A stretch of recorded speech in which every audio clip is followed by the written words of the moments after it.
बिस्मिल्लाहिर्रहमानिर्रहीम। अस्सलाम वालेकुम नाज़रीन, आपको आज की इस वीडियो में खुश आमदीद। और आज हम एक बहुत ही अहम मौजू के ऊपर बात करना चाह रहे हैं। वो है कि अगर आप AI का इस्तेमाल करते हैं किसी बीमारी की तशख़ीस के लिए या उसके इलाज के लिए, तो क्या ये सही है या इसमें हमें कुछ एहतियात करनी चाहिए। तो इस अहम मौजू पे बात करने के लिए हमारे साथ मौजूद हैं doctor Ikram. Thank you very much. तो डॉक्टर इकराम, ये आप जैसे मैंने भी बताया कि ये लोग बहुत ज़्यादा इस्तेमाल कर रहे हैं AI का अपनी बीमारी के लिए, तो आप इसमें हमें थोड़ा बताएं कि किन चीज़ों का ख्याल रखना चाहिए, AI को क्या इस्तेमाल भी करना चाहिए या नहीं करना चाहिए, उसके बारे में हमें आप कुछ डिटेल्स बताएं। डॉक्टर निसार, बहुत बहुत शुक्रिया। आई थिंक ये बड़ा इंटरेस्टिंग और इम्पॉर्टेंट टॉपिक है और बहुत सारे लोगों के ज़हन में ये सवाल है कि अब जब आर्टिफिशियल इंटेलिजेंस इतनी फ्रीली अवेलेबल है, इतनी कॉमनली अवेलेबल है, तो उसमें हम उसको कैसे इस्तेमाल करें अपनी हेल्थ से रिलेटेड, और पर्टिकुलरली जो हमारा टॉपिक है वो कैंसर से रिलेटेड इश्यूज़ के अंदर AI को मेरे ख्याल में इस्तेमाल करना चाहिए। मेरे ख्याल से सभी लोग इस चीज़ से मुत्तफिक होंगे कि AI आपके लिए सोर्स का, अवेयरनेस का, नॉलेज का बहुत अच्छा मीडियम है, और उससे ज़ाहिर बात है बहुत सारी मालूमात ऐसी मिलती हैं जो बहुत बड़ी आसानी से मिलती हैं और बहुत जल्दी मिलती हैं, जो कि हम सबके पास होनी चाहिए। लेकिन जो इम्पॉर्टेंट चीज़ ये है कि जैसे कि उसमें वर्ड है आर्टिफिशियल इंटेलिजेंस, इंटेलिजेंस तो है लेकिन आर्टिफिशियल, इसका क्या मकसद है? ये इसको जो लोग आर्टिफिशियल इंटेलिजेंस को मुझसे ज़्यादा बेहतर जानते हैं वो आपको ज़्यादा बेहतर बता सकते हैं। ये लार्ज लैंग्वेज मॉडल्स हैं जिसका मकसद ये है कि आप उनके साथ में ख़ास किस्म की लैंग्वेज जब बोलेंगे अपने कंप्यूटर से या अपने फ़ोन से, तो एक ख़ास किस्म के जवाब आपको देंगे। उसमें आप जो सवाल करेंगे उसी तरह का जवाब आपको मिलेगा। अगर सवाल बहुत वाज़ेह नहीं होगा तो जवाब भी गैर वाज़ेह हो सकता है। तो AI को अपनी हेल्थ के लिए बिल्कुल यूज़ करें, हेल्थ अवेयरनेस के लिए, लेकिन जो इन्फॉर्मेशन आपको मिले उसको मेनोवन ये मत समझ लीजिए कि बस यही फाइनल वर्ड है, यही इन्फॉर्मेशन है। उसको डेफिनेटली अपने स्पेशलिस्ट से, अपने कंसल्टेंट से, अपने जो आपका डॉक्टर है, जो आपका फिजिशियन है, उसके साथ में कंफर्म कीजिए।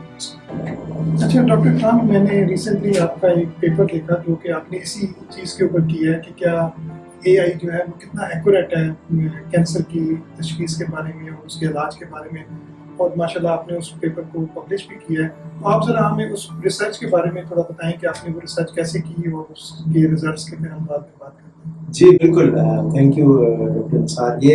ये जो पेपर था, जो स्टडी थी हमारी, वो बिल्कुल यही वाला सवाल ज़हन में रखते हुए थी कि अगर आप जो फ्रीली अवेलेबल वर्जन है आर्टिफिशियल इंटेलिजेंस की, और आजकल सबसे कॉमन ChatGPT है, अगर ChatGPT का फ्री वर्जन आप इस्तेमाल करें 3.5 मिसाल के तौर पे, तो जो उसके जवाब होंगे वो सही होंगे या मुबहम होंगे। तो हमने ये किया कि जो कैंसर मैं ट्रीट करता हूँ, गायनेकोलॉजिकल कैंसर्स आजकल, तो उसमें हम 3 मेजर कैंसर्स होते हैं, cancer of ovary, cancer of uterus और कैंसर ऑफ ओवरी। तो हमने 2 कैंसर्स को सिलेक्ट किया, यूट्रस और सर्विक्स, और हमने उसके बारे में जो कॉमन पूछे जाने वाले फ्रीक्वेंटली आस्क्ड क्वेश्चंस होते हैं, वो 20 सवाल दोनों कैंसर्स के हमने लिए।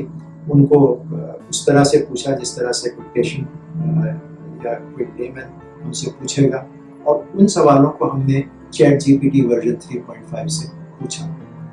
वो पूछने के बाद हमने वो जो जवाबात थे वो हमने 5 एक्सपर्ट से उनको वेरीफाई करवाया, उनको बताया, और ये सारे एक्सपर्ट्स वो लोग थे जो इस फील्ड के अंदर बहुत एक्सपर्ट्स हैं, यानी कि उनका कम से कम जो एक्सपीरियंस था वो 18 साल, और जो ज़्यादा से ज़्यादा था वो 30-32 साल का एक्सपीरियंस था इस फील्ड के अंदर। उन लोगों से हमने कहा कि साहब ये जवाब आ गए, आप इनको बताइए कि ये जवाब सही है यानी एक्यूरेट है, या गलत है या इनएक्यूरेट है, या फिर मुबहम है यानी इनएडिक्वेट है, यानी पूरी बात मालूम नहीं हो रही इसमें से।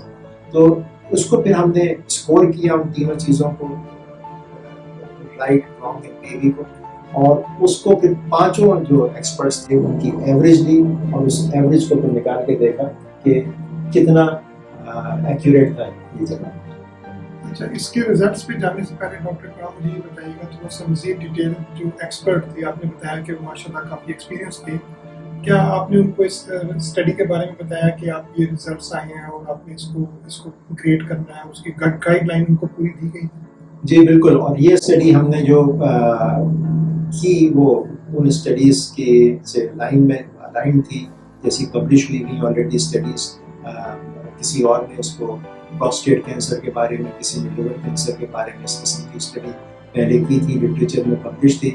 تو ہم نے جو ایکسپرٹس تھے ان کو یہ والی بات بتائی کہ یہ جواب چیٹ جی پی ٹی سے آئے ہیں, آپ اس کو کریٹیکلی انالائز کر کے بتائیے کہ اگر آپ ہوتے اس جگہ کے اوپر تو اس سوال کا جواب آپ یہی دیتے یا اس سے مختلف دیتے, آپ کو کیا ہے. اچھا ڈاکٹر اکرام, یہ تو بڑے انٹرسٹنگ اسٹڈی ہیں, تو اس کے آپ ہمیں ریزلٹس کے بارے میں بتائیں کہ کیا ہمیں اس پہ کس چیزوں کا خیال رکھنا چاہیے, اور ریزلٹس کیا تھے آپ کی اسٹڈی.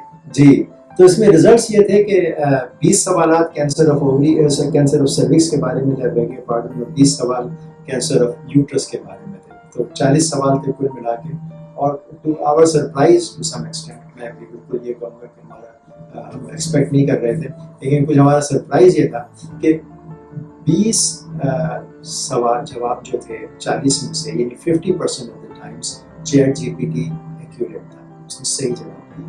5 ایکسپرٹس نے کہا کہ یہ جواب صحیح ہے, لیکن 20 جو جواب تھے 40 میں سے, یعنی 50% آف دا ٹائمس وہ جواب یا تو غلط تھا یا پھر مبہم اور غیر واضح تھا.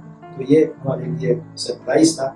پھر اس کو ہم نے مزید دیکھا ٹیز آؤٹ کر کے کہ کون سے جوابات صحیح دیے گئے اور کون سے نہیں تھے. تو کینسر کا جو اسپیکٹرم ہوتا ہے, پریونشن, اسکریننگ, ڈائگنوسس, ٹریٹمنٹ اور سروائیورشپ, ان 5 چیزوں میں مختلف قسم کے سوالات تھے, 3 4 سوال تھے ہر چیز کے بارے میں. دیکھیں, پریونشن کے بارے میں اور اسکریننگ کے بارے میں تو زیادہ تر مور اور لیس دونوں کینسرز کے بارے میں صحیح جوابات دیے چیٹ جی پی ٹی. لیکن جس وقت بات آتی ہے ڈائگنوسس کی, مثال کے طور پہ ایگزیکٹلی ڈائگنوسس کیسے کرنی چاہیے, بایوپسی کیسے ہوگی, کہاں سے ہوگی, یا ٹریٹمنٹ ایک خاص قسم کی اسٹیج ہے ڈیزیز کی, وہ ٹریٹمنٹ کیسے ہوگی. میں آپ کو ایک مثال دے رہا ہوں. کینسر آف سروکس اگر تھوڑا سا بڑا ہو, 4 سینٹی میٹر سے زیادہ ہو, اور اگر لمف نوڈس میں جو پیلوس کے اندر ہی لمف نوڈس ہو اس کے اندر وہ پہنچ گیا ہو, تو وہ locally advanced cancer of cervix کہلاتا ہے. اس کا اسٹینڈرڈ ٹریٹمنٹ 30 سال سے ساری دنیا میں ایک ہی ہے, اور وہ یہ کہ ریڈیو تھراپی دی جائے, اور ہر ہفتے تھوڑی مقدار میں کیمو تھراپی بھی دی جائے, اسے کانکرنٹ کیمو ریڈیو تھراپی دی جائے. جب ہم نے چیٹ جی پی ٹی سے پوچھا کہ یہ اسٹیج 3C میں کچھ خاتون میں کینسر ہوا ہے, اس کا علاج بتائیے, تو چیٹ جی پی ٹی نے ہم نے کہا کہ اس کا علاج سرجری سے بھی ہو سکتا ہے, ریڈیو تھراپی سے بھی ہو سکتا ہے, کیمو تھراپی سے بھی ہو سکتا ہے, امیونو تھراپی سے بھی ہو سکتا ہے, وہ بھی ہو سکتا ہے. کلیئرلی یہ جواب مبہم تھا, غیر واضح تھا, اور صحیح جواب نہیں تھا. تو اس کو کلیئرلی بات ہے. تو کہنے کا مقصد یہاں پہ یہ کہ جہاں تک پریونشن اور اسکریننگ کا تعلق ہے, جوابات عموماً صحیح تھے, لیکن جب ڈائگنوسس اور ٹریٹمنٹ کی باری آئی تو عموماً کئی دفعہ جواب ٹھیک نہیں تھے یا پھر غیر واضح. تو ڈاکٹر اکرام, اس ساری ڈسکشن سے ٹیک ہوم میسج کیا ہے ہمارے ناظرین کے لیے؟ جی, آئی تھنک امپورٹنٹ چیز یہاں پہ اس میں جو ہم نے کنکلوڈ بھی کی, اور جو کہ میں اس کو ریٹریٹ کرنا چاہوں گا یہاں پہ, وہ یہ کہ ChatGPT, artificial intelligence, generative A I, یہ سب چیزیں بہت امپورٹنٹ ہیں. یہ they are here to stay. ہمیں اس کا فائدہ اٹھانا چاہیے,